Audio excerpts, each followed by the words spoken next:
TV heroes, of course, in his time. Wurzel Gummidge and Doctor Who. Yes.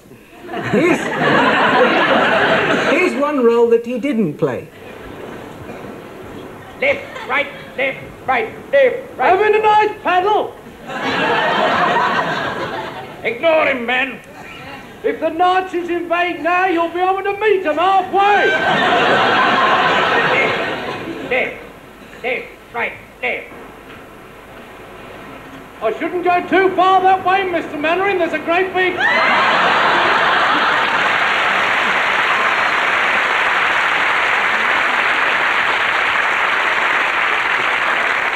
Now, John, it's a little-known fact that you actually turned down the role of Captain Mannering in Dad's Army. I'm afraid it's true, yes. I did a show many years ago called Beggar My Neighbour, in which I played a bank manager. And so, when they first wrote Dad's Army, they asked me if I'd like to play the bank manager, which was the same character written up. But I was doing a play called There's a Girl in My Soup at the time, and I went to New York and played it on Broadway. So you never actually said the line that Captain Mannering hissed at Private Pike for the first time on British TV. Here's how it should have sounded. Stupid boy.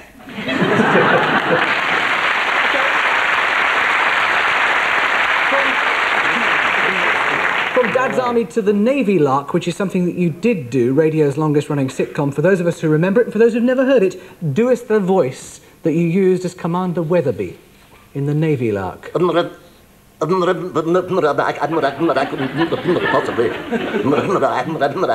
I'm terribly sorry.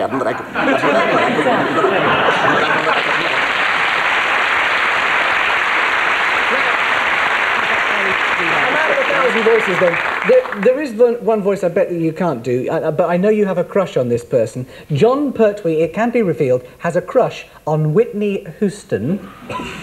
Yes, true. I still have a crush on Whitney Houston. Yes. So now we're going to give you a fat bonus point. If you can sing I Will Always Love You, not in a Whitney style, but as Wurzel would have sung it.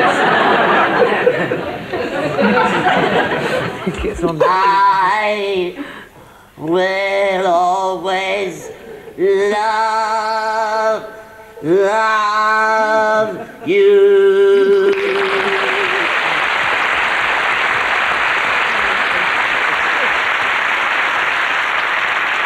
Wurzel was one of your best-known roles.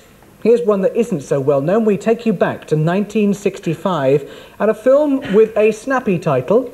It's called How to Undress in Public Without Undue Embarrassment, shortly to come back as a Conservative Party political broadcast, in which you played Adam.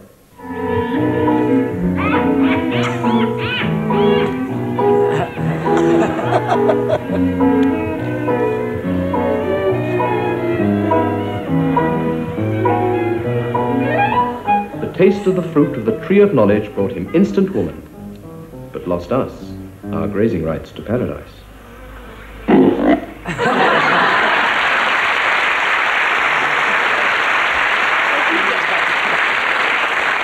Ladies and gentlemen, the truth will out. Jon Pertwee shaves his legs. And at the end of that round, it's still a draw. 19 points each.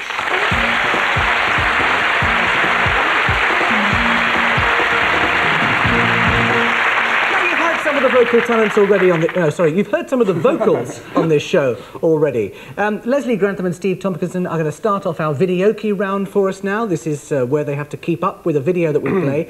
And we decided that you two bear an uncanny resemblance, and I'm sure the audience will agree with me here, to the Bee Gees, don't they? It is striking, isn't it? We thought that maybe... Well, it will be uncanny once you've put on your props. Here, because I think you need to put these on.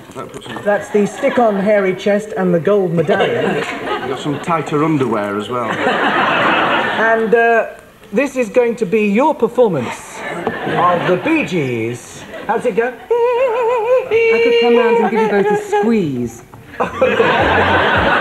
They're from Manchester as well, aren't they? It's an offer or a threat, that one. Try this one, Staying Alive. Oh my God.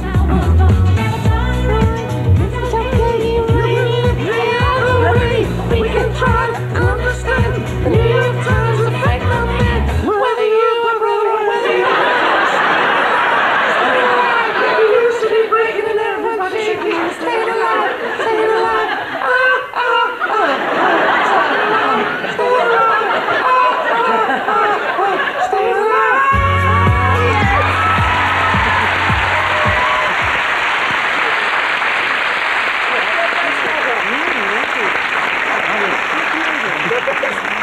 The best ever. And now we're going into ZZ Top. Twirl me guitar around. 3 maximum points there for Steve and Leslie, and we go to Jenny and John, and we know that John's a big fan of Motown music. We didn't quite see him as Diana Ross, though, so will you both now do an old Supremes number, You Can't Hurry Love, but this time sung by Phil Collins and yourselves. It's just going to be horrible.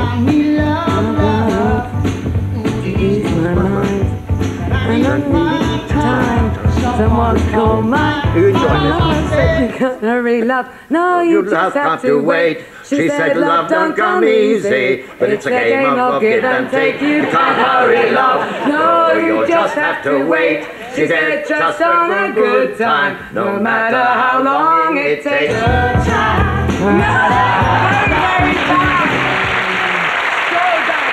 You were trying to get it over and done with really quickly to put you out of your misery. You No can't hurry, excuse. love. Rubbish lyrics. No excuse. Here comes the big 1 point for that performance. And to close that round, we look at the scores, and what have we got? In second place now, it's John and Jenny on 20 points, and 22 points for Steve and Leslie.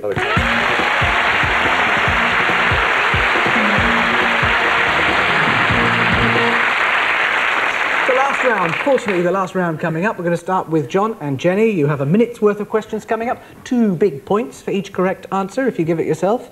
And as we're honoured by the presence of a Time Lord here this evening, we thought it was only right that all your questions should concern time. And you've got time now. You have a minute, and we start with Jenny.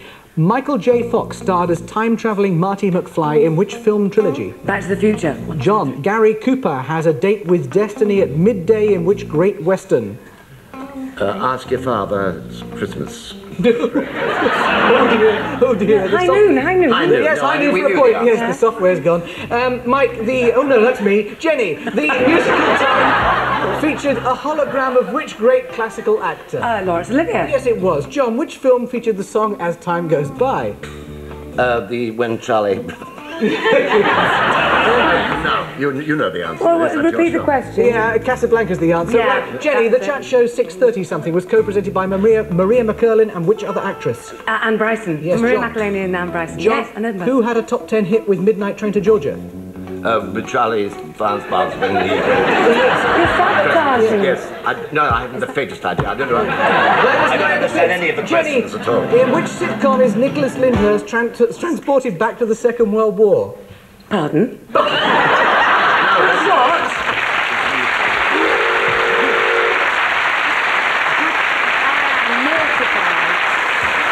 Good night, sweetheart, was the answer we were looking for there. Good night, sweetheart, yes.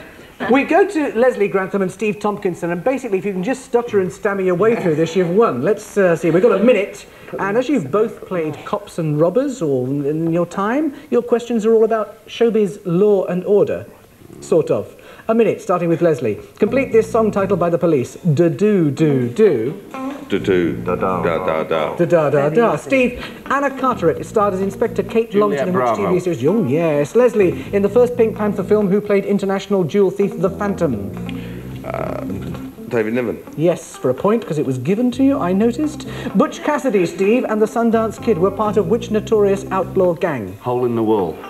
The Hole in the Wall gang is right. Leslie, which actor rose from constable to Inspector Lynch in Z-Cars? That was Ellis. Was James Ellis, that's right. Steve, which Cockney comedian has the catchphrase Nick Nick? Jim Davidson. Leslie, in which film did the character of PC George Dixon first appear? The Blue Lamp. Yes, Steve, Nick Berry stars as an old-fashioned village bobby in which TV series? Heartbeat. Yeah, Leslie, what was Kojak's Christian name? Oh, Theo. Theo, yes. Steve, who had a top 20 hit with Watching the Detectives? Elvis Costello. You're absolutely right, and your minute is up.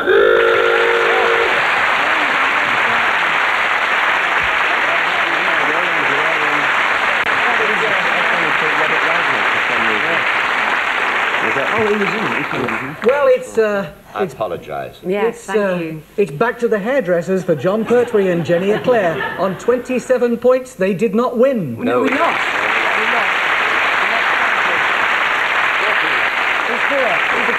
But I'm delighted to say that the new partnership of Leslie Grantham and Stephen Tompkinson has got a massive 40 points, which entitles you, Steve, to the first prize of a week with Jim Davidson.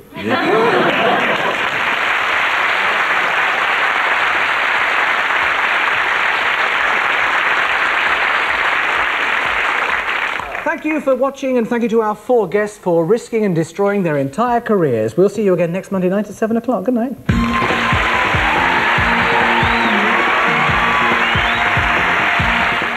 Exposing more high street horrors and Robinson with Watchdog coming up next on BBC1.